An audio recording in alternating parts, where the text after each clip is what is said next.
حضرت علی رضی اللہ تعالیٰ نے اپنے ایک شاگرد سے فرمایا کہ میں تم نے اپنا اور اپنی بیوی فاطمہ کا، جو حضور صلی اللہ علیہ وآلہ وسلم کی صاحبزادی اور سب گھر والوں میں زیادہ لاڈلی تھی، قصہ نہ سناؤں؟ انہوں نے عرض کیا، ضرور سنائیں۔ فرمایا کہ وہ خود چکی پیستی تھی جس سے ہاتھوں میں گڈھے پڑ گئے تھے، اور خود ہی مشک بھر کر لاتی تھی جس سے سینہ پرسی کے نشان پڑ گئے تھے، خود ہی جھاڑو دیتی تھی جس کی وجہ سے کپڑے میلے رہتے تھے۔ ایک مرتبہ حضور اقدس صلی اللہ علیہ وآلہ وسلم کی خدمت میں کچھ لونڈی غلام آئے ہیں۔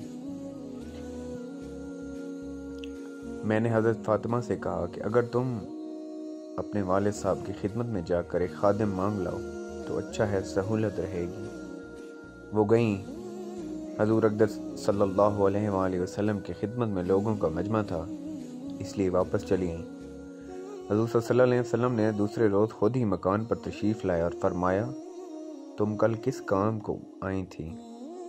وہ چپ ہو گئیں، شرم کی وجہ سے بول بھی نہ سکیں۔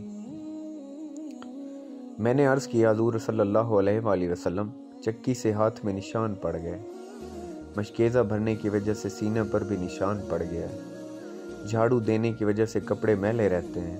کل آپ کے پاس کچھ لونڈی غلام آئے تھے، اس لیے میں نے ان سے کہا ایک خادم مانگ کر لائیں تو ان مشقتوں سے میں سہولت ہو جائے۔ حضور صلی اللہ علیہ وسلم نے فرمایا، فاطمہ، اللہ سے ڈرتی رہو اور اس کے فرض ادا کرتی رہو اور گھر کے کاروبار کرتی رہو، اور جب سونے کے لیے لیٹو تو سبحان اللہ 33 مرتبہ، الحمدللہ 33 مرتبہ اور اللہ اکبر 34 مرتبہ پڑھ لیا کرو۔ یہ خادم سے بہتر ہے۔ انہوں نے عرض کیا کہ میں اللہ کی تقدیر اور اس کے رسول کی تجویز سے راضی ہوں۔ اللہ ہم سب کو تسبیح فاطمہ پڑھنے کی توفیق دے۔